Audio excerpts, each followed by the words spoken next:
Hello, this is Ambion of Ambion Spirit Gems and Readings, and here's another video to help you in your journey of using stones, minerals, and crystals for your metaphysical practices.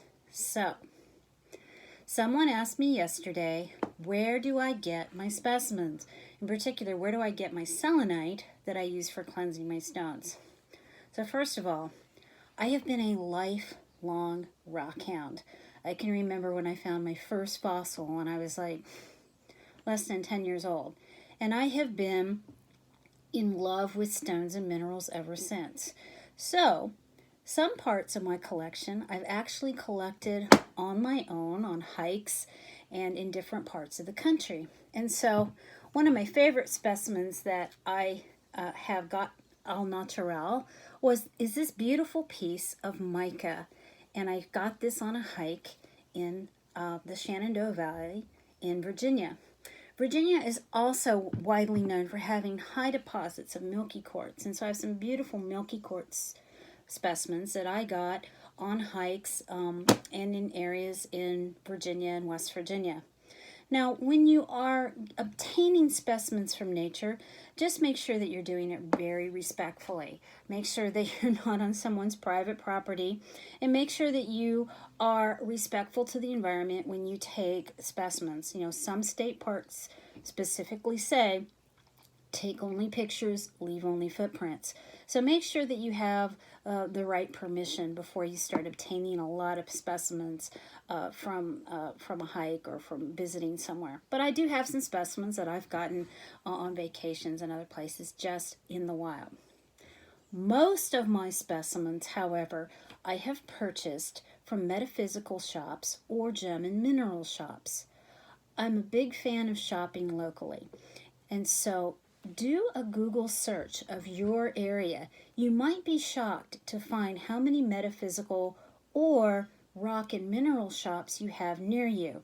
There are lots of people that collect rocks and enjoy this kind of business, whether they do metaphysical work or not, and there are lots of resources locally to you where you can go and find specimens.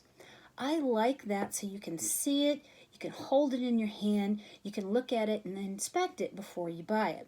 Remember what I said earlier about finding a good basic geology text so you can tell a fake from the real thing. Now, some of these specimens I bought at small businesses in Northern Virginia. I bought here in North Carolina. But another wonderful resource, and I just get so excited when they come to town, are gem and mineral shows. Now, they pop up all over, and I actually just did a search before I did this video to see, what was coming up here in Western North Carolina.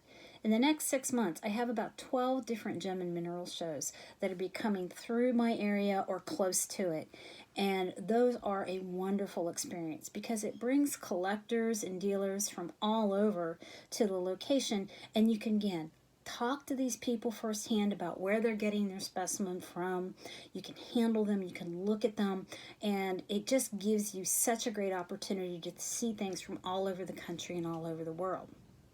Now, another place in Western North Carolina is great for this, is to go to actual mines or stores associated with mines where some of these minerals are actually obtained.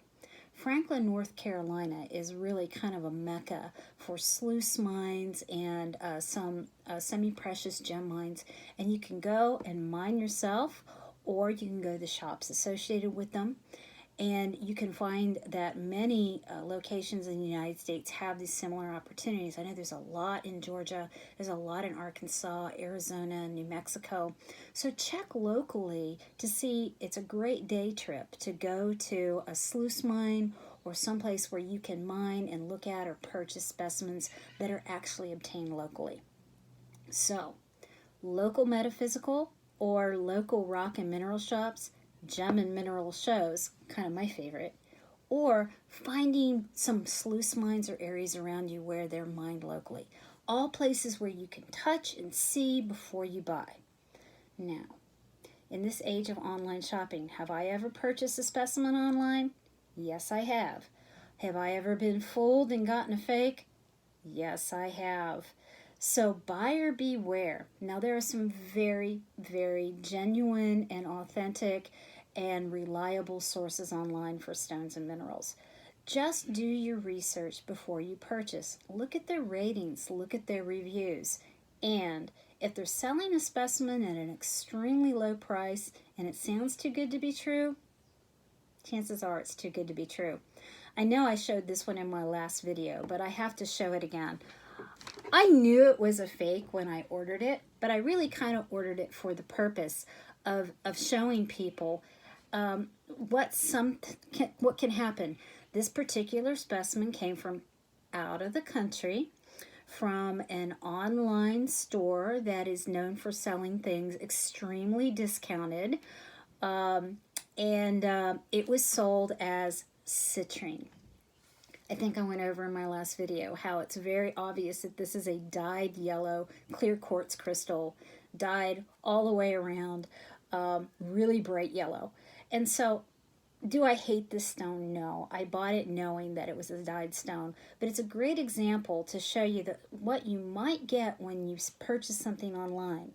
So read the reviews, make sure it's a reputable company. If the price sounds too good to be true, it probably is. So, in direct answer to the question I got about my selenite block, another great source for stones, believe it or not, if you're into it, Renaissance festivals. I and my husband are huge Renaissance festival fans, and I have purchased many samples at Renaissance festivals throughout the country. This particular piece of selenite I purchased from the Rock Shop at the Carolina Renaissance Festival just this year.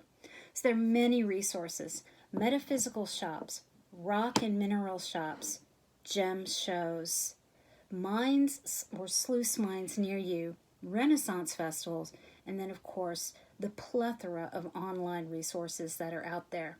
I hope this helps you to make good decisions about your stones. Happy rock hunting. Bye-bye.